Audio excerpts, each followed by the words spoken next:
नमस्कार दोस्तों, स्वागत करती हूँ आपका अपनी इस चैनल में पुण्य व्रत कथाएं में। आज हम आशा भगवती की कहानी सुनेंगे। उससे पहले गणेश भगवान का जयकारा लगाते हुए बोलो गणेश भगवान की जय।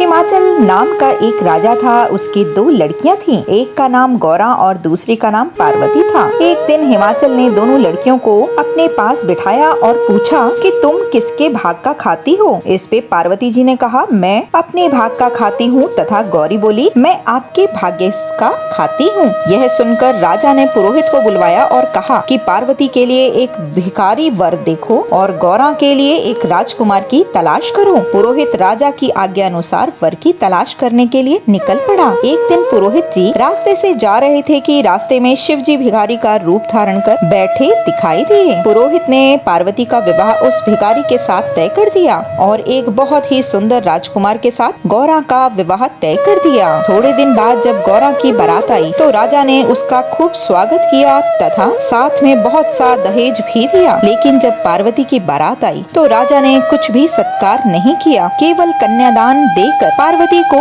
विदा कर दिया। शिव जी पार्वती जी को लेकर कैलाश पर्वत पर आ गए। पीछे जब पार्वती जहाँ कदम रखे वहीं घास जल जाती। यह देखकर शिव जी ने पंडितों को बुलाया और इसका कारण पूछा। तब पंडितों ने सोच विचार कर बताया कि पार्वती और उसकी भाभियां आशा भगवती का व्रत रखती थी। उसकी भाभियों ने अपने अपने पीहर जाकर उज्मन व्रत किया, किंतु पार्वती ने उज्मन नहीं किया। यदि पार्वती जी भी अपनी माँ के घर जाकर व्रत और उज्मन करें तो सब दोष दूर हो जाएगा। इस प्रकार पंडितों के बताने पर शिव जी और पार्वती जी खूब सुंदर कपड़े और गहने पहनकर पार्वती जी के पीहर चलने को तैयार हुए। कुछ दूर जाने पर इन्होंने देखा कि एक रानी के बच्चा होने वाला है, वह बहुत कष्ट में पड़ी है। यह देखकर पार्वती जी ने शिव जी से बोला, हे नाथ, बच्चा होने से बहुत कष्ट होता है, अतः आप मेरी कोख बंद कर दो। शिव जी ने कहा, तुम कोख बंद मत करवाओ, अन्यथा पीछे पछताओगी। फिर कुछ आगे चले तो देखा कि एक घोड़ी के बच्चा हो रहा है, उसे भी बहुत कष्ट हुआ। यह देखकर पार्वती जी ने शिव जी से हट की कि मेरी कोख बंद कर दो,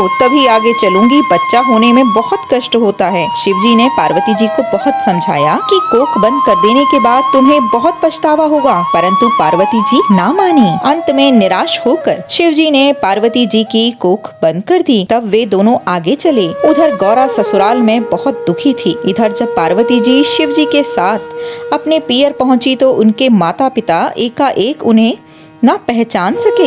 तब पार्वती जी ने अपना नाम बतलाया तो राजा रानी बहुत खुश हुए। राजा ने अपनी कही हुई पुरानी बात फिर से याद आ गई। उन्होंने पार्वती जी से पुनः पूछा कि तू किसके भाग्य का खाती है। पार्वती जी ने उत्तर दिया कि मैं अपने भाग्य का खाती हूँ। ऐसा कहकर पार्वती जी अपनी भाभियों के पास चली गयी। वहाँ जाकर देखती हैं कि वे आशा भगवती का व्रत और उज्मन कर रही हैं। यह देखकर पार्वती जी ने भाभियों से कहा कि मेरे उज्मन की कोई तैयारी नहीं है, वरना मैं भी व्रत और उज्मन करती। तब भाभियों ने कहा कि हे पार्वती, तुम्हारी क्या कमी है, तुम्हें केवल कहने की देर है, शिव जी स्वयं ही सब तैयारी कर देंगे। पार्वती जी ने शिव जी से कहलवाया कि मुझे व्रत और उज्मन करना है। तब शिव जी ने पार्वती जी के पास एक मुंडहरी भेज दी और कहलवा दिया कि इससे जो मांगोगी वही मिल जाएगा। यह सब देखकर भाभियों ने पार्वती जी से कहा कि हम लोग तो 8 महीने से तैयारी कर रही हैं, फिर भी इतनी तैयारी नहीं हो पाई है, लेकिन तुमने तो बहुत जल्दी तैयारी कर ली। फिर सबने खूब धूमधाम से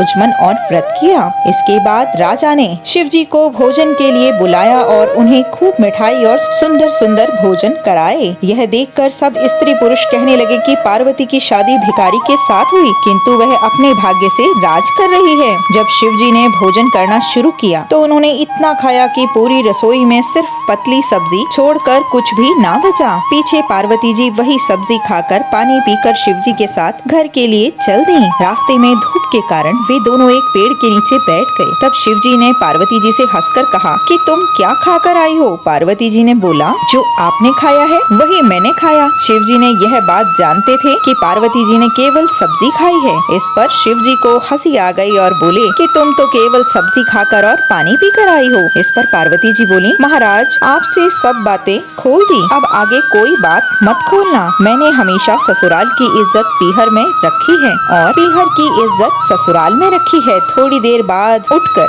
जब आगे चली तो सूखी घास पर पार्वती जी के पैर पड़ते ही वह हरी हो गई। जब और आगे बढ़ी तो देखा कि घोड़ी के पास उसका बच्चा खेल रहा है। यह देखकर पार्वती जी बोली, महाराज मेरी भी। तब शिव जी ने कहा, मैंने तो पहले ही बहुत मना किया था कि कोख बंद मत करवाओ, अब कैसे खोलूं? जब ये दोनों और आगे बढ़े तो देखा कि यमुना पूजन के लिए जा रही हैं। यह देखकर पार्वती जी ने पूछा, महाराज यह कौन है? शिव जी ने कहा, यह वही रानी है जो कष्ट में पड़ी थी, उसके लड़का हुआ है। तब तो पार्वती जी ने शिव जी से हट पकड़ ली कि मेरी भी कोख खोलो। पार्वती जी की हट देखकर शिव जी ने मैल से गणेश जी को बनाया। सब निगाचार करके पार्वती जी ने यमुना पूजन करवाया। तत्पश्चात पार्वती बोली कि मैं तो सुहाग बांटूंगी। यह बात सब जगह फैल गई कि पार्वती जी सुहाग बांटेंगी, जिसको लेना हो तो ले जाए। यह बात सुन साधारण से मनुष्य तो दौड़ दौड़ कर सुहाग ले आए। ब्राह्मणी और वैश्य कन्याएं, ब्राह्मणी और वैश्य स्त्रियां सुहाग लेने देर से पहुंची। तब शिव जी बोले कि इनको भी सुहाग दो।